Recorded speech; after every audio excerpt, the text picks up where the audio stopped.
Barry Gibb is the last man standing from the Bee Gees. It was the band of the three iconic brothers that gave the world disco anthems and sold over 220 million records. Barry Gibb is 78 now. He is a living legend, but there is one song he cannot bring himself to sing. For Barry, it's the hardest song of his life. The shocking part is that recently he admitted that he has received a secret tape from one of his late brothers, a tape no one even knew existed until now. So what's on it? Why was it hidden all these years? It's time you finally know the song that still breaks Barry Gibb. Before we show you the tape and reveal what's on it, let's talk about the one song Barry Gibb says is the hardest of his life, the one he cannot perform anymore. And that's crazy when you think about it. This is the guy who helped create disco hits that moved entire generations. Barry and his brothers didn't make unforgettable songs. They made Stayin Alive, which took over the charts in 1977 and later became the go-to song for CPR training because the beat works perfectly. Doctors still teach it that way today. They created How Deep Is Your Love, a song so good it still plays at weddings everywhere. In a way, the Bee Gees wrote the soundtrack to people's lives. But out of everything they ever made, there is one song Barry won't touch. That song is To Love Somebody. It was released in 1967, way before disco made the Bee Gees famous. The crazy part is that they originally wrote it for Otis Redding. Now no one can imagine that voice singing those words. It would have been incredible. But Redding died in a plane crash before he could record it. So the song ended up staying with the Bee Gees. And boy, did other people love it. Janis Joplin sang the hell out of it. Michael Bolton made it huge again in the 90s. Celine Dion said it was one of the most emotional songs she had ever performed. Music people call it one of the best love songs ever written. Artists keep covering it, and it keeps hitting big. But for Barry, this is not just another song in his catalog. It weighs too much.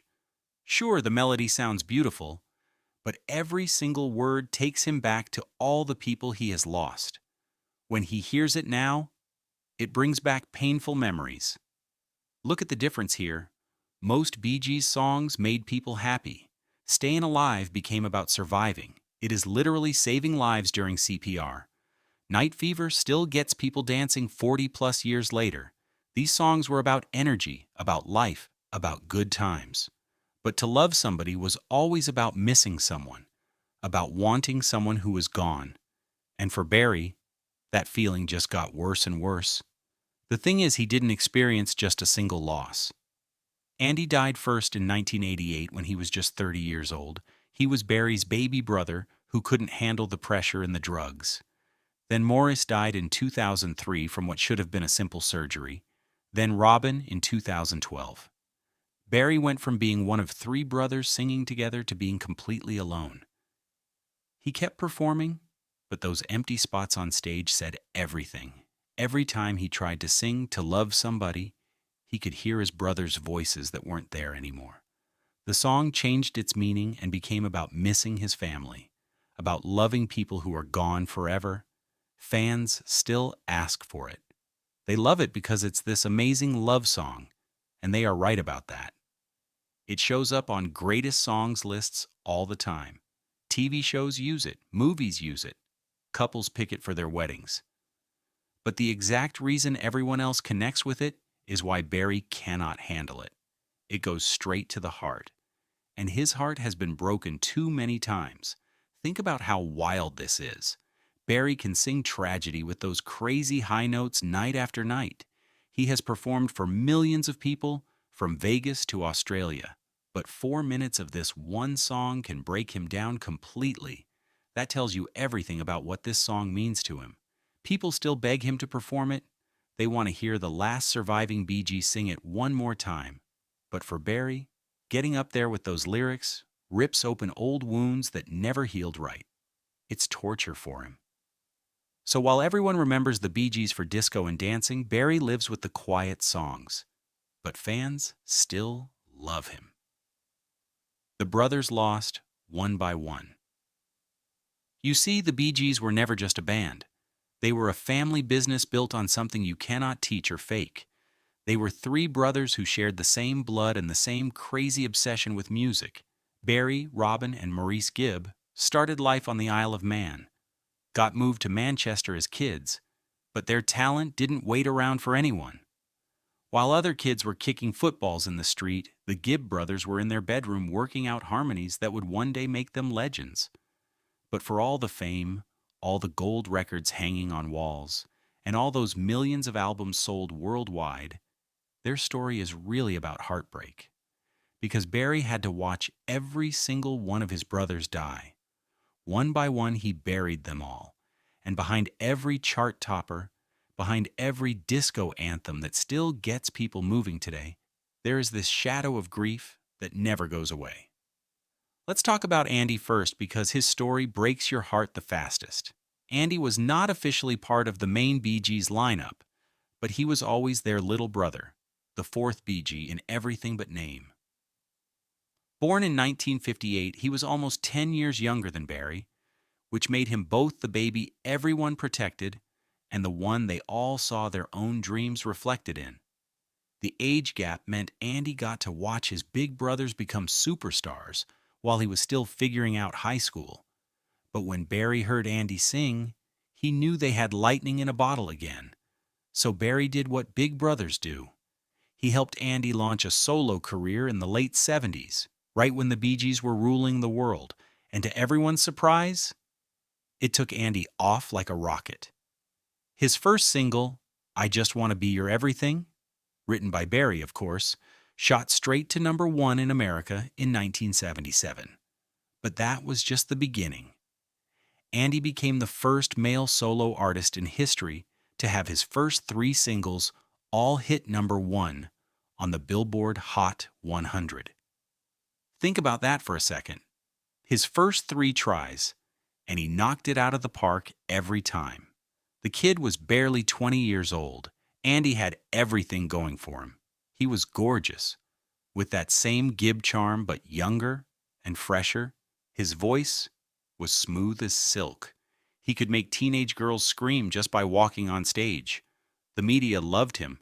Record executives threw money at him.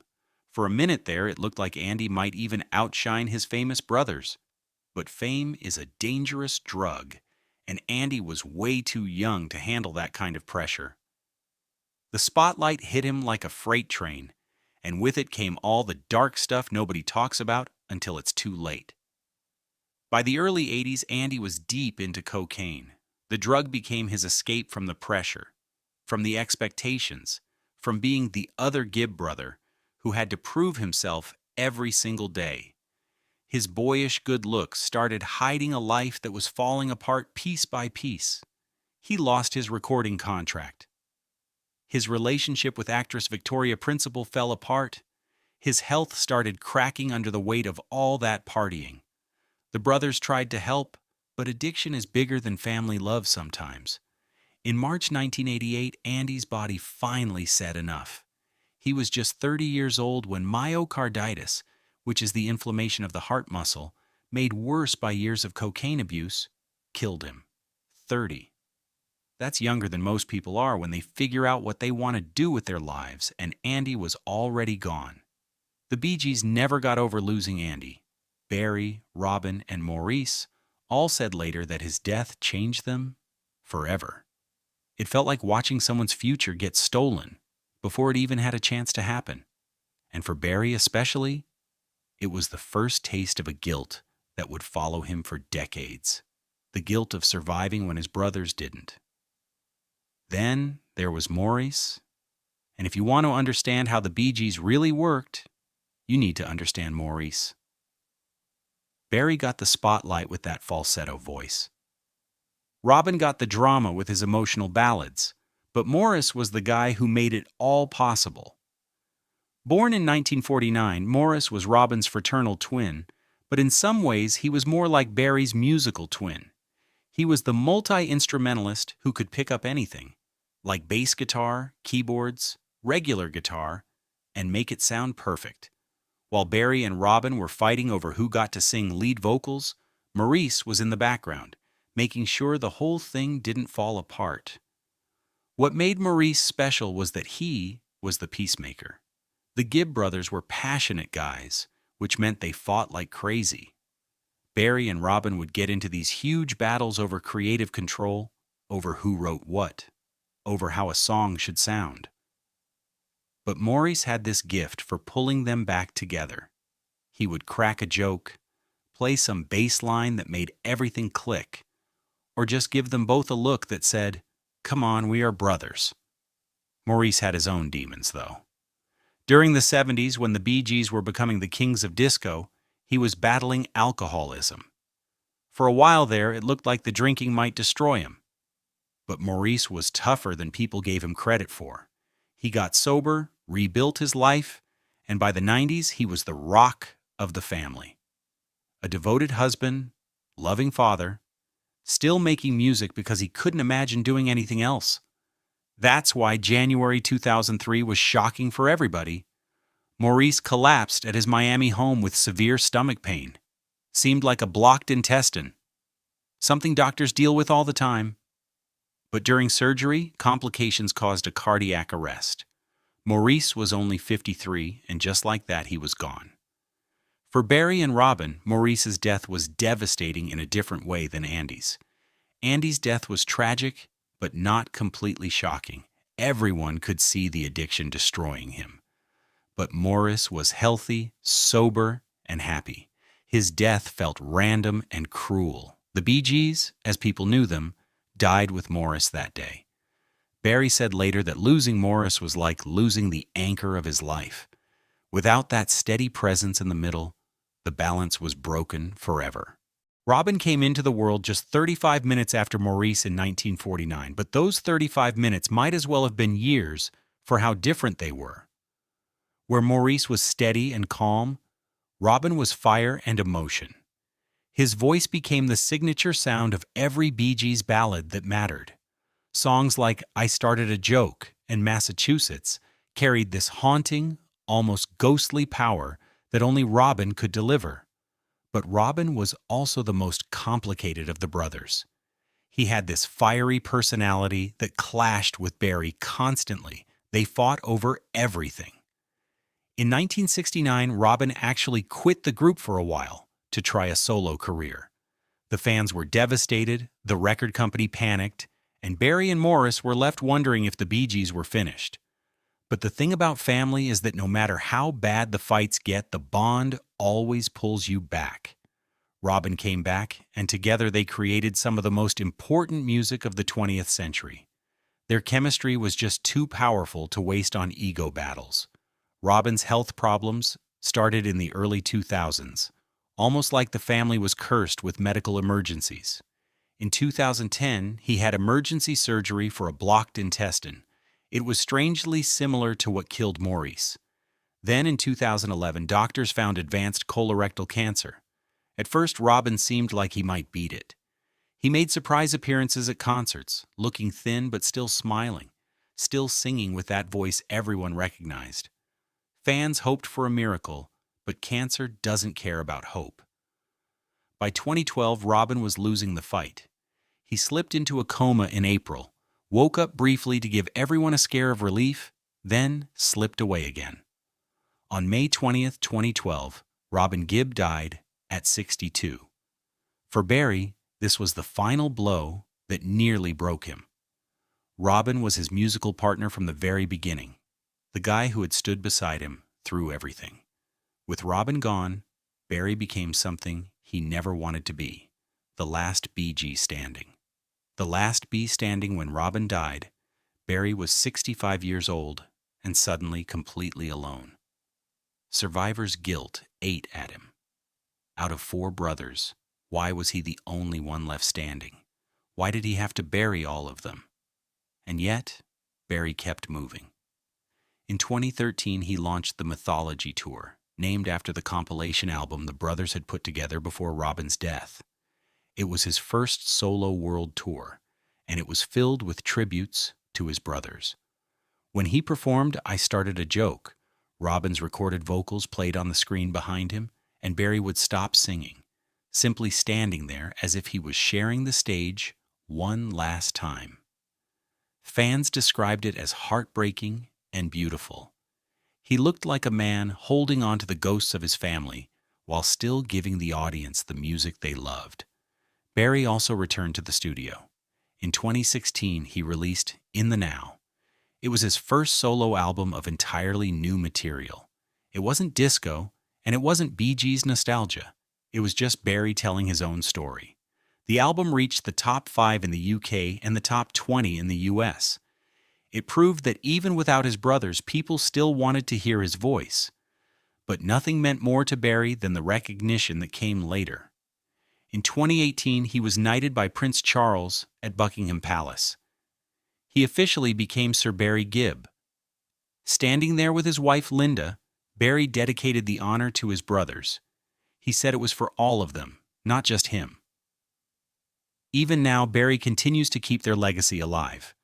In 2021, he released Greenfields, The Gibb Brothers Songbook, Volume 1. It is a country-inspired reimagining of Bee Gees classics, recorded with artists like Dolly Parton, Keith Urban, and Olivia Newton-John. The album went to #1 in the UK, showing the world that Bee Gees songs could outlive every trend. Today, Barry lives quietly in Miami, surrounded by family, far from the chaos of his disco years. But every time he steps on stage, you can see the weight of being the last Bee Gee in his eyes. He may be knighted, he may be celebrated, but in reality, he is a man who carries 3 brothers with him in every song. And that's what makes the next part of his journey so haunting, because even as Barry tried to move forward, there are songs that refuse to let him forget what he has lost.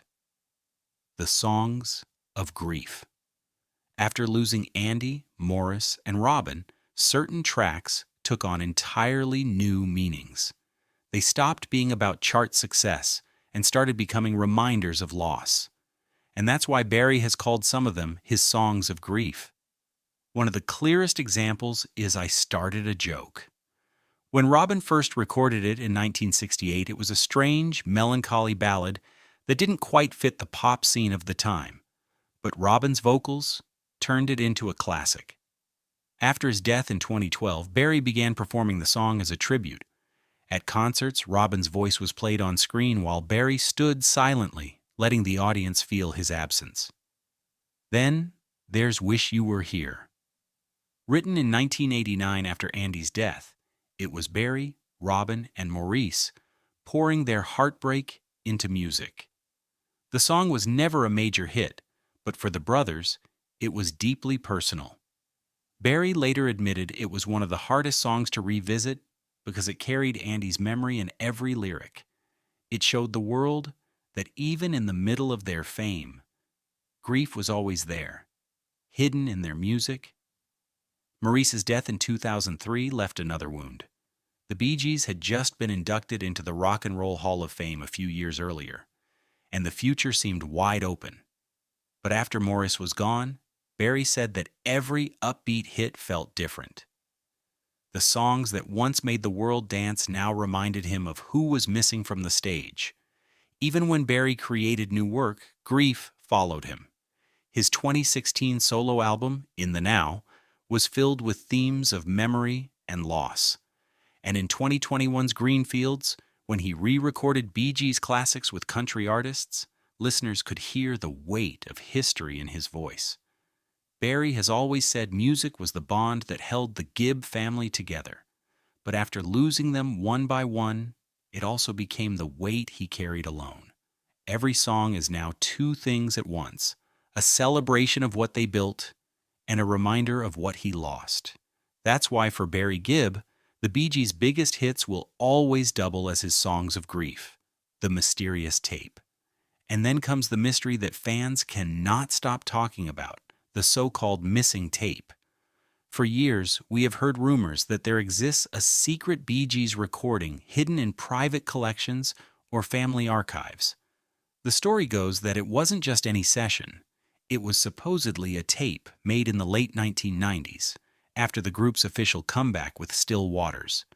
According to speculation, it captured the brothers in one of their final private writing sessions together. What makes the rumor even more powerful is the claim that the tape contains a stripped-down version of To Love Somebody, sung not just by Barry, but with Robin and Maurice, layering in harmonies that never made it to a public release. Fans who believe in the tape imagine it as the holy grail of Bee Gees history, like a last chance to hear the brothers united one more time. The idea of Barry sitting alone today, listening to that recording in private, is almost too emotional to picture. For admirers of the Bee Gees, it's the stuff of legend. But the truth is, Barry has never confirmed it. The rumors exist, the speculation is strong, but no tape has ever been shared publicly. We don't know whether it's real or just a story passed around by diehard fans. For now, the mysterious tape of the Bee Gees is exactly that, just a mystery. And maybe Barry prefers to keep it that way. Now tell us, do you think such tape really exists? And if it does, should Barry share it with the world? Tell us your opinion in the comments below. And before you go, make sure to subscribe to our channel if you want more updates on your favorite stars. Goodbye for now.